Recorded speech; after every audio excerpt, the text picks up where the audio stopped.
Hello, everybody out there. I am Erik Tait, your wonderful host for this evening. And joining me, I am so very excited. We have an original cast member from Ships of the Northern Fleet joining me. You probably recognize him from when he was a wee little lad running around on set. Ladies and gentlemen watching right now, please welcome Gary Hampton, the original series Meadow. Gary, thanks for joining me on the Everybody. stream. This is so exciting to have you. Oh, this is a lot of fun for me. I This is a blast. I have not caught up with you in years because when I was working on the show, you were just a youngling, just running around having a good time. Yeah. I do remember I remember a lot of people from that time. I mean, first of all, Yeah. the cast was large. There's a lot of people involved in the crew. But it's strange this week and these past few hmm weeks, remembering all these different people, and I definitely have you in my memory of those days. Yeah, it's sort of amazing because you've grown up since then. But I have to ask, like, what was it like being on a show where you got to do so many action sequences? But you were like, how young were you? Was it like 7, 8? I started when I was 5. Okay, Season 1, I season was one, like you were five and a 5. half, something like that. Through till when I was 17. Because Uh, you were on the show for quite some time. I think I was one of the few that did the full run. hmm There's a lot of people that finished out. I think season 3-ish is when a lot of people came in that finished the run, but those first 2 seasons, a lot of people didn't make it. Yeah, they I don't did. want to give too many spoilers, but No, uh, exactly, because I mean, there's a lot of people who are just discovering Fleet for the first time. We have people in the chat. Dork Zombie here, just as soon as you came on screen, just screamed Meadow, and I'm assuming that that's excitement. It could be a reference to season 7 when you had that sort of I should say rambunctious phase in you, because in season 7 you would have been, if I'm doing my math right here, because you were 5 in season 1, and season 7 you would have been 11, which is when a lot of people get rambunctious, and they stayed very true to that in the script. yeah. Well, that was a lot of the fun of it. Is as much as I knew. I mean, of course, I knew I was making a show, but hmm it still was pretty real to me at the time. Yeah. So especially the stunt work and stuff. The fact that they let me do a lot of the stunts. I mean, I couldn't do a lot of the really big ones, but running off a plank and jumping, catching a net. At that age, that's the kind of stuff that you pay to go to, you know, some sort of Oh yeah, like a you, place to go. You go to a gym where that's what you do as a kid. but it was And I it got to was do it on camera for a lot of people to it watch. was your job, and actually we have some. You've been so kind and able to dig up some older photos of you on the Yeah. set. I just wanted to share this with everyone. This is young Meadow with his trademark hat and the bow that he carried for so many seasons. The bow that I really liked because you used it as a weapon, but you also used it as a musical instrument. Hmm. Yeah, because I remember you had this was interesting because you had started to mess around with the bow, and even as a child, I mean, so you play music now, don't you? I do, yeah. You've got a musical project, Snow Days, which I think we're going to hear from at the end of the show. But even as a child, you had worked out that if you plucked the string, but then if you flexed the bow down, it would make a deeper sound. But then if you pulled it back, it would make a higher sound. And I don't think that a lot of people realize that you sort of created the bow tar that so many fans have taken to composing their own music on and posting on TikTok and YouTube and playing at conventions. I would give that credit a lot to the writers too, because a lot of shows the writers won't be on set as much, but for this, there's a lot of things that would just happen offset Mhm. or even in between takes that they'd use. And for this, you give me something with a string, I'm gonna start plucking it like an old bass, and they would see me doing that, and then I think they would see me and Katie kind of singing songs off to the side, and they incorporated it into the show. Can you tell me a little bit about your relationship with Katie on set? Because Katie was a young actress at the time, but she was quite a bit older than you when you guys first met. She was, I think she was 17 or 18, and you were 5. Would you say that she was like an older sister to you on set? But definitely, sisterly is definitely the word. Yeah, I mean, I have older sisters in my real life, and they're clearly not on set. They're They not allowed to just hang out. they But no, Katie was that person for me and was very caring, and we had a lot of scenes, if not in the same scene, but in the same days, and so we would often be in our chairs together on set, um, when I was allowed to be on set, for the labor laws and the different hours and stuff. But no, she was very caring and made sure. One of the few people early on that saw me as a real person. hmm I wasn't just that actor kid. I wasn't just Meadow the character, but she could see through that I was this young kid that was not at home and away from his family and needed somebody.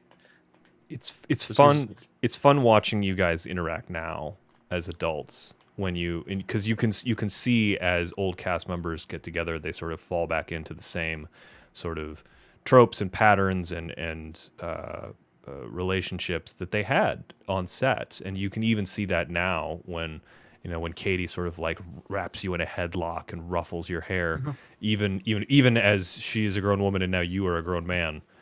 She's still playing that older sister role with you, which is really really fun to see. Is that something you enjoy now in your current relationship with her? Not like I think relationship it's isn't like the funny. way you interact.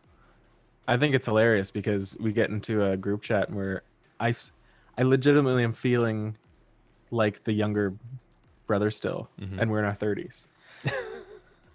Like I still feel like I'm seen as like the younger one, but Katie's really good at, and you may have even seen it in the last Q&A, hmm where I'm not one to jump in and speak unless spoken to or asked directly. But hmm you may see me like lean forward or like I could say something now, and Katie's really good at being like, hey, everybody, Gary wants to say something, and like allowing me that space. She always has, yeah, that person to look after me and speak up when I'm not going to speak up for myself. But yeah, across the board with all of them, hmm we start talking, and I instantly kind of fall into that younger role. I de-age a little bit. Uh, it is fun to watch you de-age. Can you share sort of a little bit more about what it was like growing up on that show? Because starting when you were 5 and then staying on until you were 17 is just. I mean, how did that begin to like? When did you find out that you were not like what you were doing was not what other kids were doing? Um, I think earlier on is where I felt the more abnormal. Would you hmm say? The older I got, the more I realized like it's not that big of a deal. hmm I think when I was younger is when people would, I'd get the pirate references more when I was at school, and you never quite sure who's being your friend just because they saw you on TV. Yeah. But as I got older, it seemed to be like less of a thing, and I think because everyone I grew up with at that point were bored of it. So the friends I had, Yeah, like they were just like, "Oh, this is Gary. He's on Ships of the Northern Fleet." Everyone is just sort of like knows that Gary is a part of Ships of the Northern Fleet. So it was a lot easier to make they friends as you got older. they would even be more so like, oh, that's just Gary, and then someone would mention ships, and then they'd be like, oh yeah, that thing, whatever. Like they weren't interested in it, so that it wasn't. It was nice. It was nice just to have friends without them ask. I don't think through high school anyone asked me a single fleet question, No because one by that asked you point, a single question about Fleet in high school. not my classmates, not the people I grew up with, That's outside crazy. people that would meet me and find out. Like we'd be at a Yeah, party and then someone would find out. But again, they would ask questions and my friends would be like, just stop. Like this isn't interesting to anybody but you. Not to me, but to the people asking the questions. I'd be into it. I'm always down to talk about it. But I think, you go kindergarten, hmm then I get the show at some point in the early grades. By grade 8, everyone's over it. It's If not a big deal anymore. if only those kids in high school now could have known that they could have asked you so many things about I being do on Fleet. wonder. I wonder if some of it was them wanting to and not. Okay. That's something that's new to me to start thinking about. That maybe people were interested and just didn't ask. In my mind, people didn't care. But even on the Q&A last week, I had someone I think that was from my high school ask a question, hmm and it made me start questioning like maybe people didn't even realize. Maybe there's people maybe I went to high school with that didn't even realize this was a part of my life. Oh man, Dork Zombie over here in the chat saying those high school kids probably bought one of the crew shirts that got discovered. Will now tell people, "Oh yeah, I worked on it." Right. But you know what? Maybe they actually did work on it because there's a lot of people who worked on that show. Uh, I want to pop back up to the slides here because one of the things that I thought was really interesting was that they built a room for you on set for you to hang out in as a kid. This was huge. Yeah. You can see how happy I am in this photo. Like I think Yeah. I'm blushing. Yeah, no, this is great. So I can't emphasize enough. This is an actual photo of Gary as a child on set at Ships of the Northern Fleet in the room that production built for him because you couldn't be on set all of the time, correct? There were laws associated with this. there's child labor laws where it says you can only be on set for a certain amount of time before you need a break. So these days it's like I think it's something to do with something like 30 minutes on and then you need a 15-minute break before you can go back on. And it's to do with the hot lights and just general working laws, and it's for safety. And so there were times where I needed to step off for 15 minutes, but we couldn't have me go all the way back to the trailers. It would take too long to get back. Yeah. At that point, it's a 40-minute break. And so I would just kind of sit in a little room, but it was a dark kind of room. It's just plywood. On the other side of any set, you see the ships and you see all these nice, the barrels and all that stuff. On the other side, Yeah. it's just plywood. It's nothing. And so they had a room, but it was very just blah. Yeah. And I don't know who started the idea or who pitched it, but I came to set one day and walked in, and I had bears on my wallpaper. I had a nice blanket on my bed. There was more than this. This is just kind of a moment, but I finally, I had my little home that when I wasn't shooting, I wasn't feeling like I was just trapped in a closet anymore. I was just like in this nice comfy zone. I spent a lot of time in there. I can see you sort of having an emotional experience even looking at this photo again. 100%. That It's important, especially growing up with those people, to feel comfortable and to feel like there's family and there's like a connection. And I see a moment of peace in my eyes as well, like a happiness and a peace where I'm like, these people care about me. It's those moments where it actually clicks, where it's like, these people actually care about me as a person and my comfort. And this is a moment that shows that. It wasn't just the cast and crew that cared for you. It was the fans. The fans were so excited about to find out that young Meadow is now old Meadow and still a kind person. What have you the fan reaction to you being revealed as Meadow now? I mean, it's not like revealed, but like coming back and talking about this. Can you describe what it's like, the fan reaction to Meadow? Because at the time you may not have been aware of that since you were a child on the show, and so now you're seeing how much people love Meadow on the show, because he wasn't like a Wesley Crusher, whereas like people love to hate Wesley Crusher. I mean, That people has been really genuinely love nice. Kind of I'm appreciating a lot of the stories, people reaching out and pointing out certain scenes or certain lines or just kind of character that helped them along the way or that they remember or their favorites. A lot of it is bringing back memories in my own mind because we shot a lot of things over 12 seasons, and other people's memories bring that back, and it's kind of like reliving it myself. And yeah, as you said, I didn't realize in the moment that anything I was doing was meaning anything to anybody. I thought it was entertainment and it was fun and it was something I was doing. I wasn't really even aware of how many people were watching. So to think that it meant anything, yeah, that's definitely a new feeling, to think that something I did back then stays in people's minds. Now, Meadow had a bit of a co-star on the show. This was a parrot. Well, I mean, not so much a parrot as sort of like was it like a cyborg hybrid parrot? Squark was its name? Squawk. It was a Squawk. parrot pirate hybrid. A parrot pirate hybrid. That's what it was. A parrot pirate hybrid. So yeah, sorry. interesting. Go ahead. Well, go ahead. I think people have different memories of it because he was in different forms. There was times where it was a parrot flying around.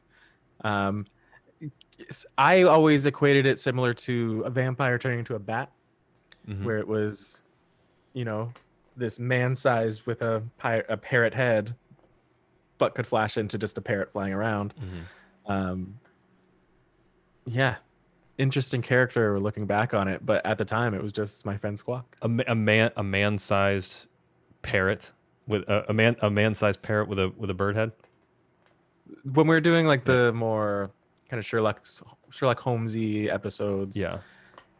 it was Yeah. essentially a man with a parrot head is Which is really amazing. And I have to say what I because you still have the cups from when you and Squawk were back there, oh, and yes. it was what was amazing to me was this giant bird head mask and the actor inside of it able to negotiate that tiny cup up to the Yeah. beak because he couldn't see anything out of I that. think there was a clip on the thumb of the costume that could Yeah.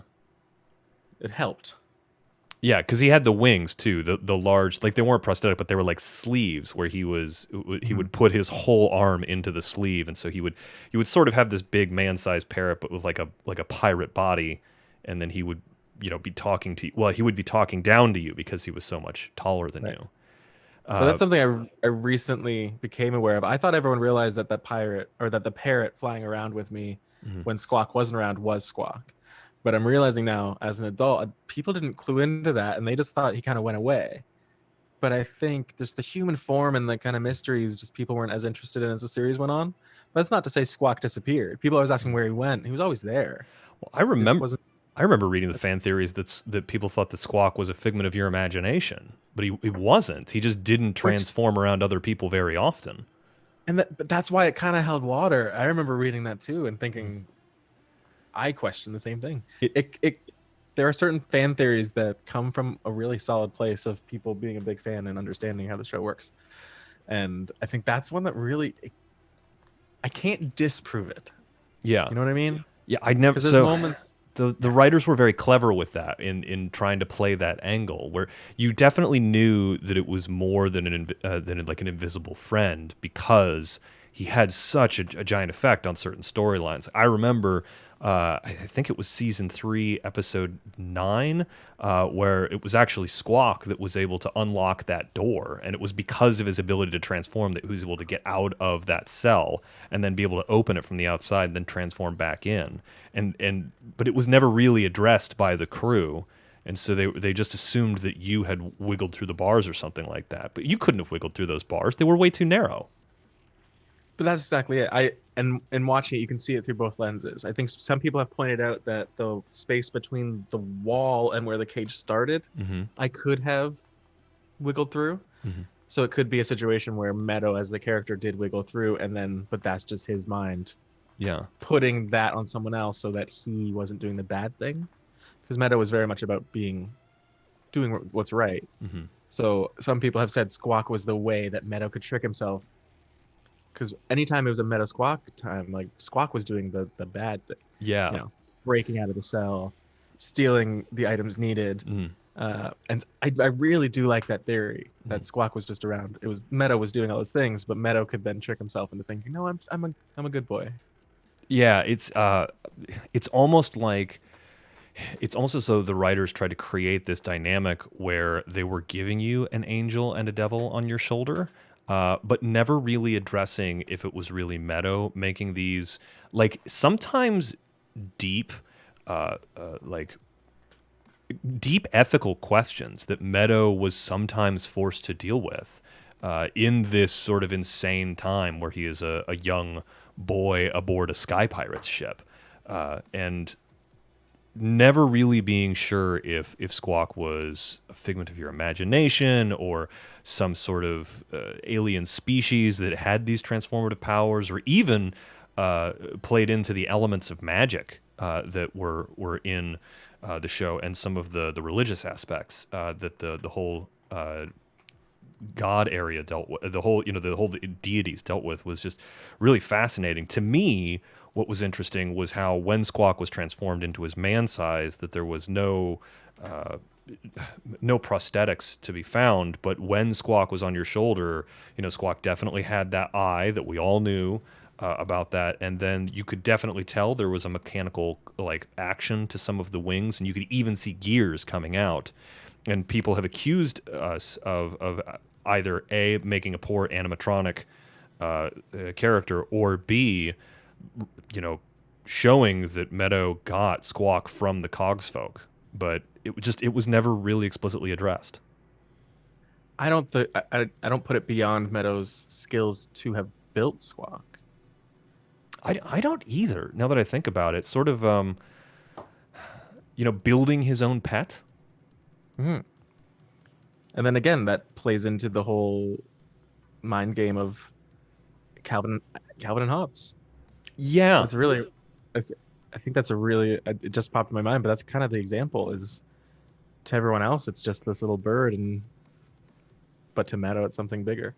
yeah. To Meadow, it is something bigger, a man-sized Squawk.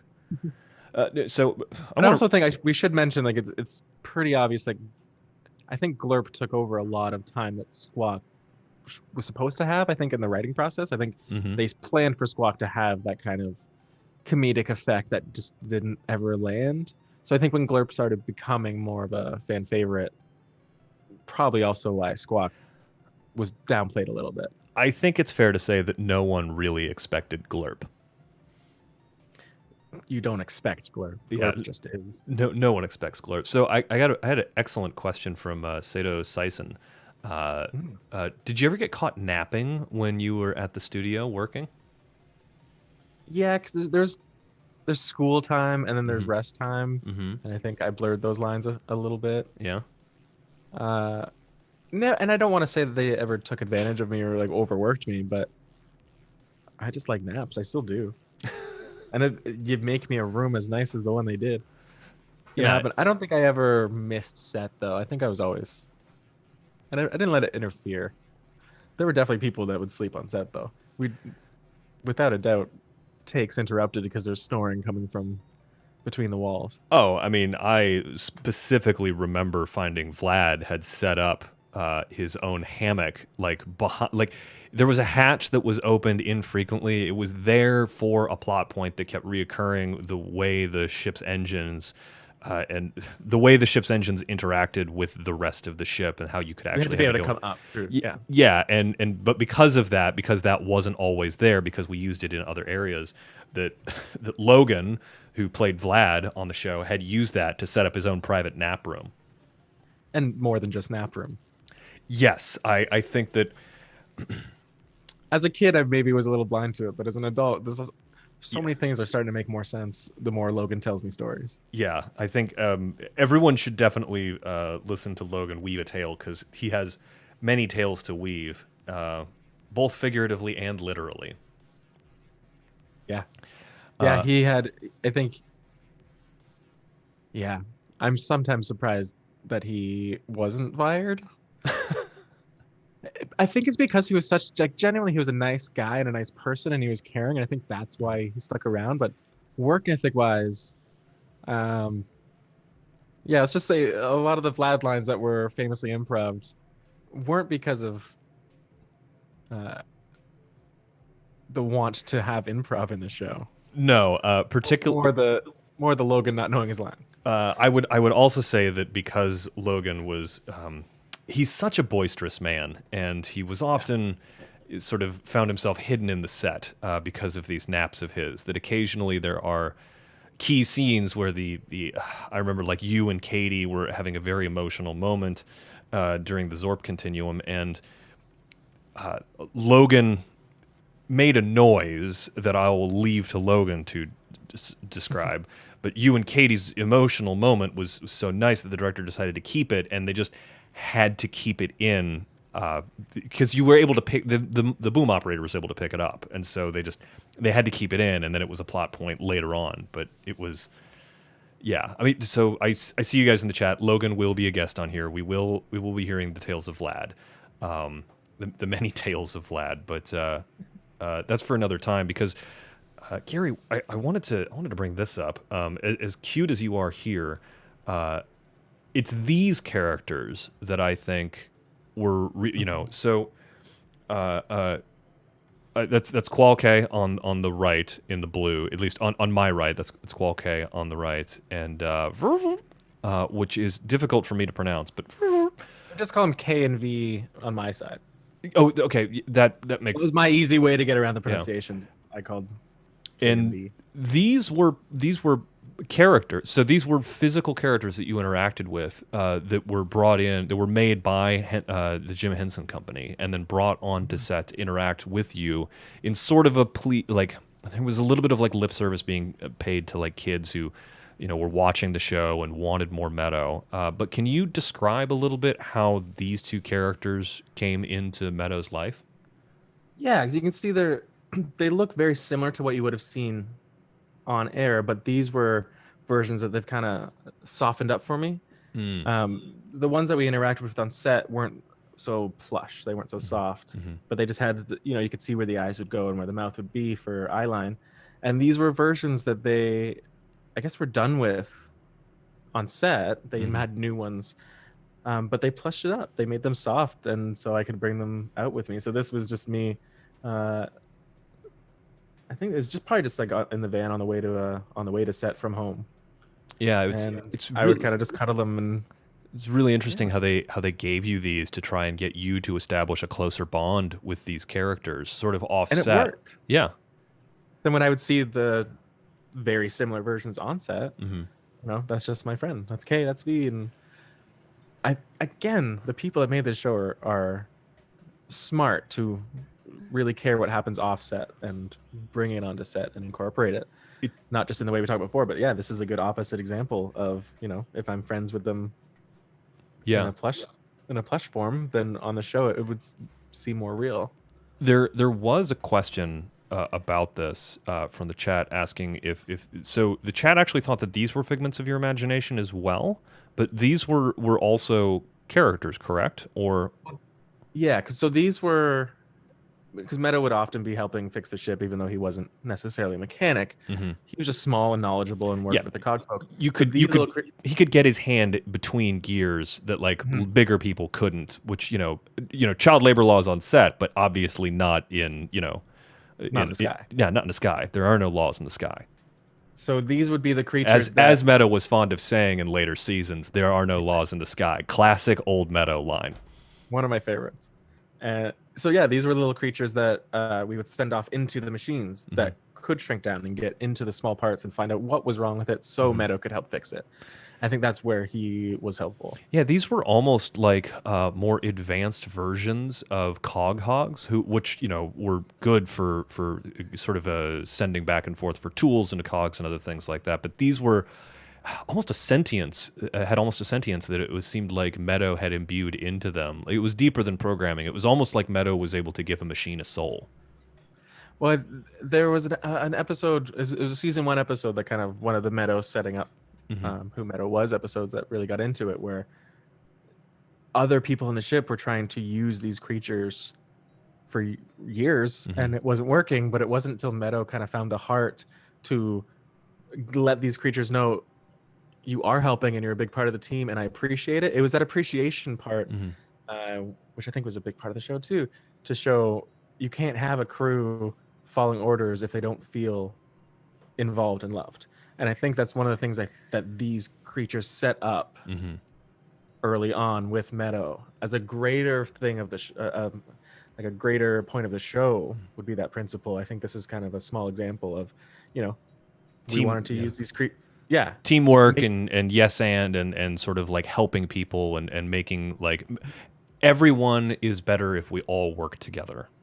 Exactly. And I think that really came from Meadow. And yeah, how many years did they try and get these creatures to play along, and all they needed was someone to genuinely look at them and say, we care about you and you're a part of the team.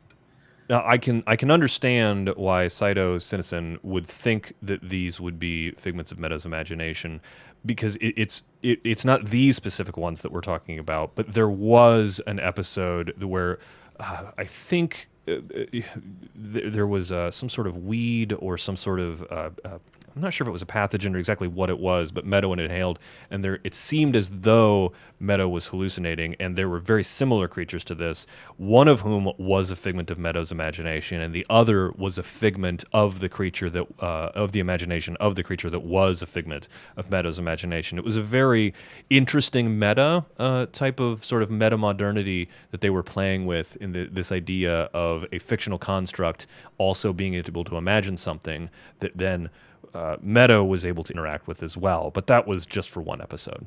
It was a very meta situation. I do want to point out this really Dork Zombie, love the comment, squawk flap so Glurk could swiggity.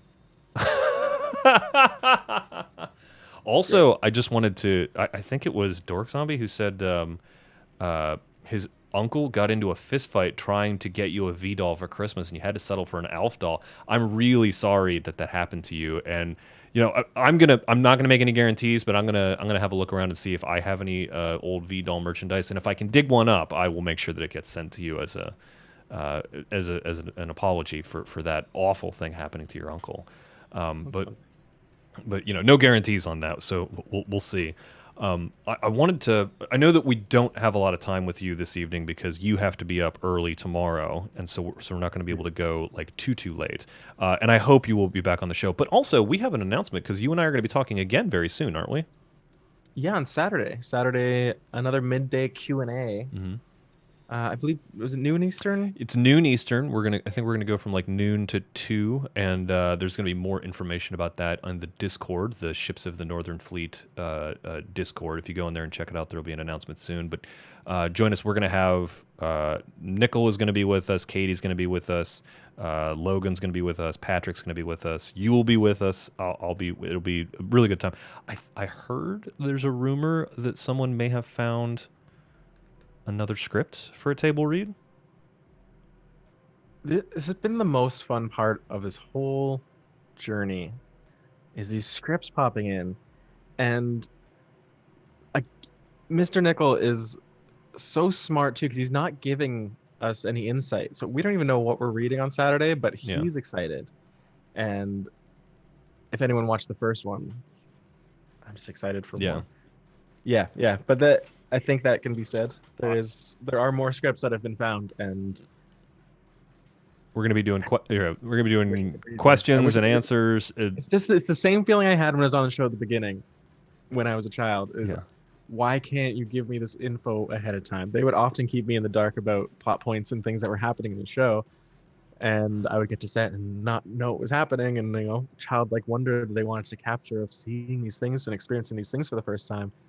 I'm just feeling that all again when Mr. Nickel says, I have a script, but you can't see it until Saturday. He's got this box of things from Bridge Studios. I mean, he was on with me last week, and he showed me a pistol that he had gotten off that Hellman had, and it was just, could not believe it.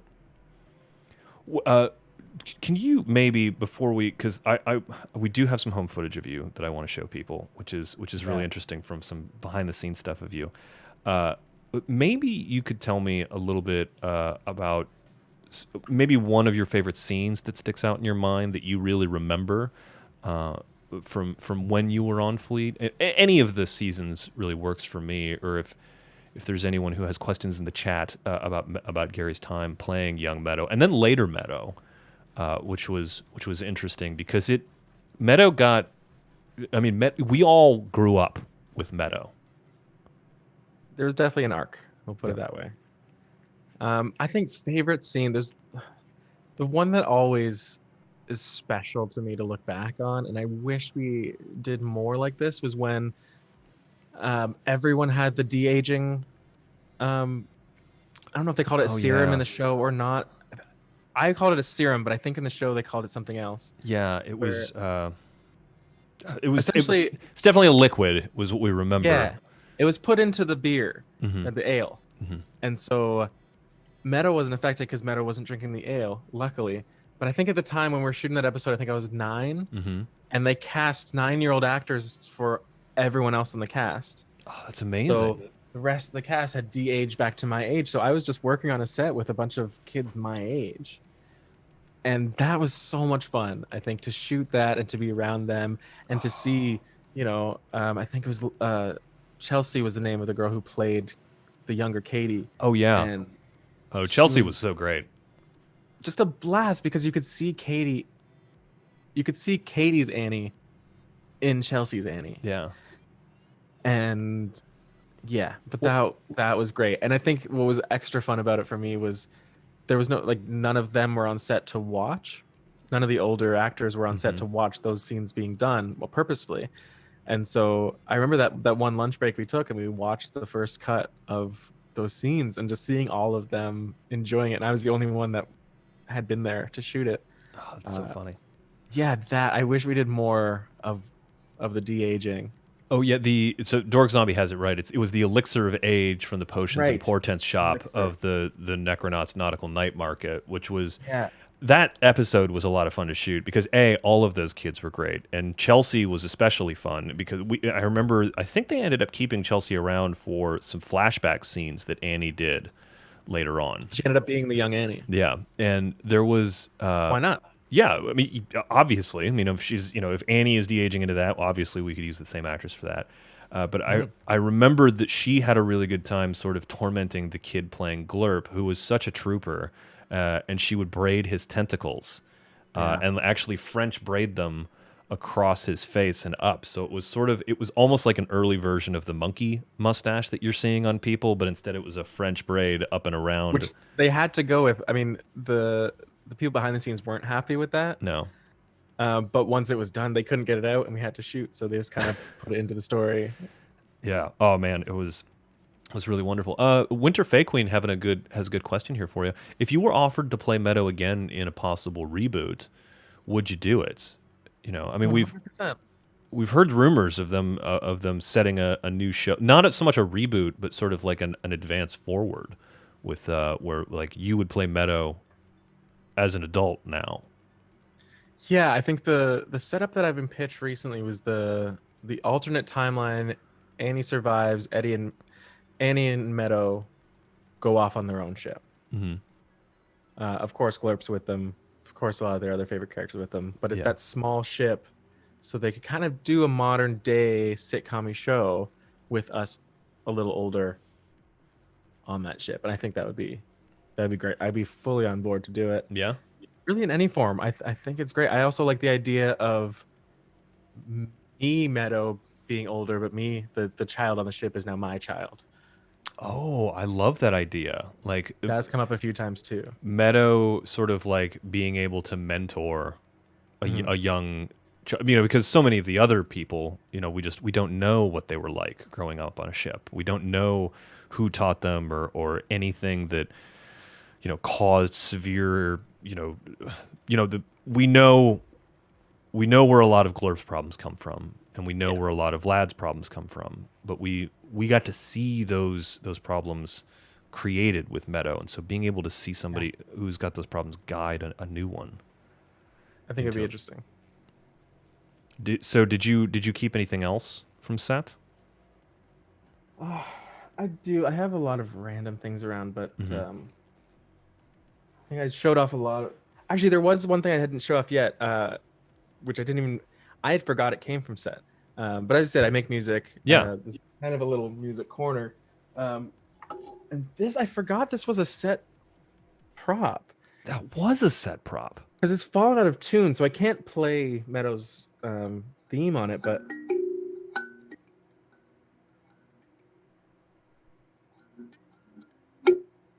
yeah, like the tuning, it's way out of Yeah, tune. But if I could figure out the tuning of it, like yeah, yeah. those scenes with Meadow just sitting on his little bed in his hammock. Yeah, it's weird because a lot of people think that it's Zoom that is like cutting that out, but it's not. It's actually that particular instrument. Sometimes it misses a note when it's not tuned correctly. And Mhm.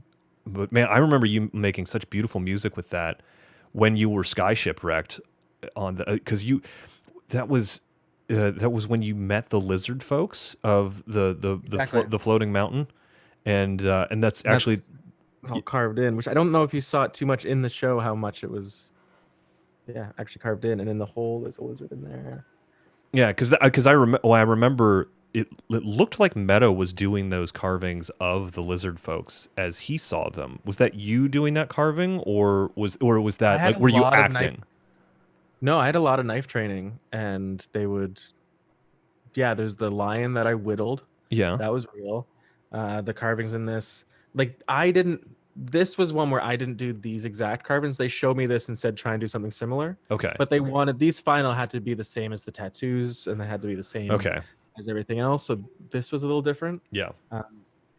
But I was whittling Hmm. another one. Okay. You just didn't see my final version. But It's no, it's a lot of knife training for that show. wait a minute. So let's talk a little bit more about the knife training. And so did you get the knife training for Ships of the Northern Fleet, or did you get that for another project that you worked on? No, it started with ships, but I was also grew up in Scouts and Cubs. Oh, okay. So I do remember the first time we did Scouts knife training. Hmm. I was ahead of the group just because of the show. Yeah. But I didn't want to I didn't want to stand out at that age. You don't want to be that guy like, oh, I already know what we're doing. So I definitely pretended I didn't know as much as I did. But no, on set there was a lot of even though the blades weren't like super sharp Hmm. for the fight scenes, you still have to be careful and you still have to consider it. It's just like they say with a prop gun. You never want to point a prop gun at anybody Yeah. in the same way. You want to know how you're handling a sword. So Speaking of the training, I didn't know about the knife training, and I didn't realize that you had whittled that lion because I remember that grab lion, that. yeah, being on the dash of the singing crone, and you have the lion. Guys, stick around. Gary is going to get the So actual lion that he carved. This is showed this off on I think the Q&A. okay. But we had because this was the real line that they had. Hmm. And then this was the one that I had whittled, and they just gave me the piece of wood, and they said try and make it the same. So this was my actual attempt at trying to make the lion look like this. Was this? Well, you were 7. But I think that's the charm. Yeah. I think it really plays. The charm really comes across. So I wanted to shift talks a little bit because you actually shared with us some. I don't know if did your dad take this or did your mom take this, This but is my dad was always had the home video camera whenever he could. So this was a situation where we were off set and he was allowed to be filming. yeah. So what you guys are about to see right now is this is actual military training that Gary had, and Gary, I'm just gonna freeze it a little bit right here. Um, actually, oh sorry, I froze the wrong thing. There we go. You're standing on a tank in this video, Gary. Oh, I sure am. Um, It's like the thing. I was 8 years old. you're 8 years Uh, old, and so everyone else is like swinging around ships and stuff like that, and doing like different and they're putting you on tanks so for this was another retrospect thing for me, okay, where I remember that we all had training. We all had military training, yeah, and I remember just being a part of that military training.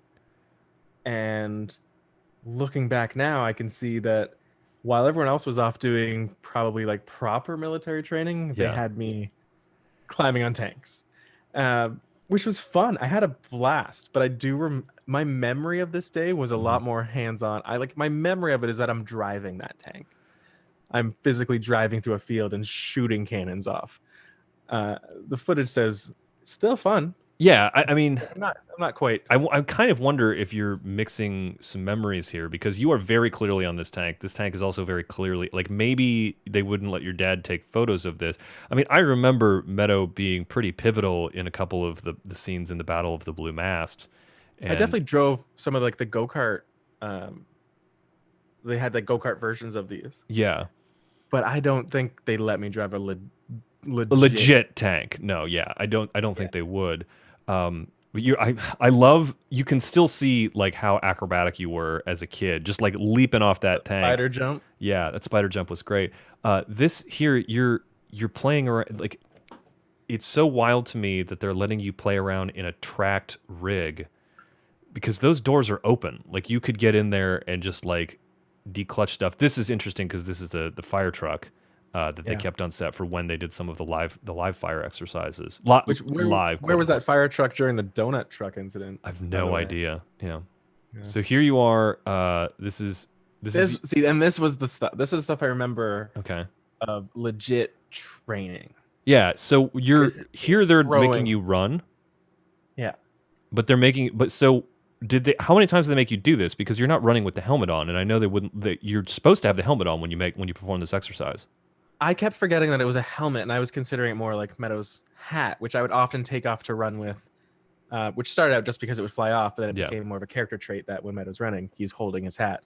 So you know when he's about to take his hat off, Mm-hmm. he's about to kick off into a sprint. I want to see if maybe I can back this up a little bit because But this was definitely more than this is exactly definitely what more you're than one talking day. about. You can see what you're talking about where Meadow would take off the hat because like watch as you like run here, you run and then you dive into this. Like you would never have been able to get in there with that hat on. So you're No. there's very clearly some like Meadow method acting here where you just like you slip into Meadow so perfectly. But the lines between me and Meadow were blurred in these moments because I was just having fun. I love this. So they've got you.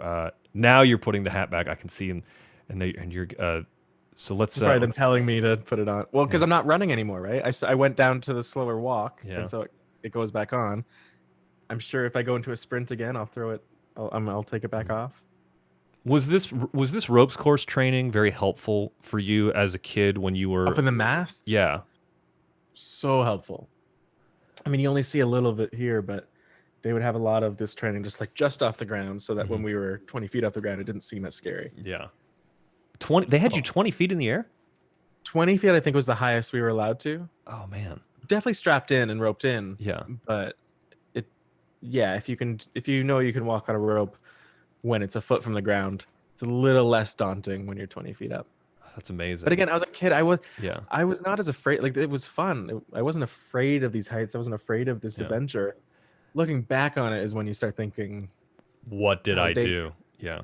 that was a little more dangerous than I remember. Yeah. You can. We've actually got a timestamp on this. This is during training camp in 1995 that you were doing this, and I think we're going to be moving into something a little bit different here. I had so much fun watching this earlier today because you can see you just like as Meadow doing this crawl. So this is this the training for when they had you like crawling through the vacuum tubes on the ships? Yeah, less air pressure during this test, but Yeah. Well, during during filming, we set up these giant fans to actually like blow the flesh on your face back, which was so funny because you had such rubbery cheeks. yeah. Oh man. Oh, and then pulling the wheel. Yeah. So this is when this came in handy when we were pulling in. Vlad was trying to get away, but we hooked a ship, and I was pulling that rope to pull Vlad's ship back in. Yeah. Oh man, I remember Logan like playing it so well when he realized that he'd been reeled in by a child. Yeah. Oh, that was so good. So I think we're coming up here on some other. Here's you playing in tanks again, which is just like the most adorable thing in the world, but also like you're running around a giant tank. It's mischievous. Yeah. I just want to go back This here. little dance. Yeah. I don't know what that dance is, but I love it. Are you like? I feel like you're taunting like someone as you're doing this, but It's probably it. you're probably making fun of Annie as you're like, this is what you look like walking around the ship. Oh man, young Meadow was so cute.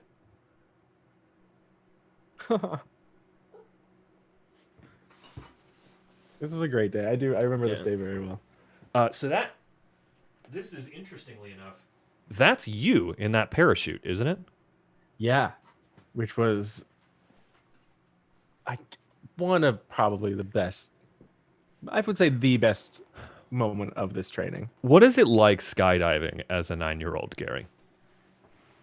I'm learning there's a lot of things I did when I was a kid that a lot of people don't do as a kid. Was this the early impetus for your later catchphrase, there are no laws in the sky? Because I don't have any sound on this, but I imagine that 9-year-old Gary is yelling that. You know, I wouldn't be surprised if that's something someone said to me. Because probably rare that the people running this were putting children up in that situation often. I wouldn't be surprised if it was someone up there being like, well, I guess there's no laws in the sky. And I ran with it. Oh man. So here's Clearly they're taking you up in his plane to do some weightlessness training. It's the parabolic arc, the famous vomit comet here that we're looking at. And I think it's right after this that we see them put you. No, we're looking at more. This is your dad is on the ground filming this plane because you're in this plane. It probably meant more to him. To him, he's looking at the ship and thinking, "Oh, there's my son up in there." To us, it's just a plane. It's just a shot of a plane. But Odd too that we're looking at an airplane in the sky, where with us we're so used to looking at ships in the sky. This is what's so interesting to me. There we go. So they've got you. They're putting you in a full flight gear, and they're getting you ready for a scene that you would later shoot, so that you were comfortable in this sort of pilot's mask. Because I think this is, if I'm not mistaken, this is when you stole a Necronaut craft. And it's very claustrophobic in those things. Yeah. I don't know what I was distracted with there, but yeah. I love how like gung ho you are. Set. You just go for it, and you're like, look at me, I'm a Necronaut right here. Oh, it was a blast because I mean, Meadow himself, as I said, always wanted to do the right thing, but a little bit of mischief and a little twinkle in the eye there. Yeah, it's so interesting to me. It's almost like you wanted to be a Necronaut as a kid, but still hanging out with the Cogs folk was a storyline that you guys had to go with. But it seems like young Gary kind of knew that Bad Boys had a lot of fun. Yeah, I think young Gary knew how to get away with just the right amount of mischief. Oh man, these are really, really fantastic. I love that they have that officer there in the background, just checking you out too. But I'm wondering, what am I seeing? I don't know if there's anything going on that screen or in that helmet, or if I'm just enjoying the claustrophobia. Yeah, I love the. I think something that I've developed from this show is there a term for kind of the opposite of claustrophobic, where you enjoy cramped spaces? Because of your time on the show and all of the crawling around in the vacuum tubes and getting inside of it, you enjoy tight spaces now? I have an opposite of a fear of heights and an opposite of a fear of claustrophobic, where I like being in put me in a sleeping bag inside of a hammock and pack me in, and I'm comfy, and put me up up in the sky, and that's where I feel at home. Again, I think high up in a hammock is probably where I feel that's amazing, most safe. I think that comes from the show. There's got to be a name for that. There's got to be a name for the opposite of claustrophobia. It's probably called Meadow syndrome. I would be honored.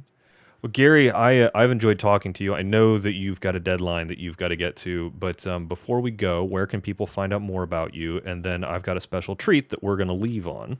But tell us a little bit about where people can find you online and some of the other projects that you're working on right now. I would say at Gary Hampton on most social media. So on Twitter, on Instagram, at Gary Hampton, and my TikTok is at 540. So the word and then the number, FIVEFORTY 540. Spending a lot on my creative efforts on TikTok lately. Yep. And then music. I make music under the name Snow Days. So if you go on Spotify, Apple Music, any streaming sites, look up the Snow Days EP. There's 4 songs there, and I have a new song that should be coming out in the next few months, I hope. And and then you can go on YouTube, search Snow Days. There's a couple music videos out there. And you guys can see me and Gary and the rest of the cast and some other fun surprises this Saturday at noon Eastern time. We're going to have some more information. I think I might stream it here, but also there's going to be more information in the Discord on where you can check it out. It's going to be a grand old time. Gary very kindly shared with me a music video from Snow Days of Gary playing music, and so we're going to go out on that. I think is what it is. So, Gary, thanks for joining us. Thanks to everyone for tuning in, and enjoy Snow Days. Thanks so much, everybody.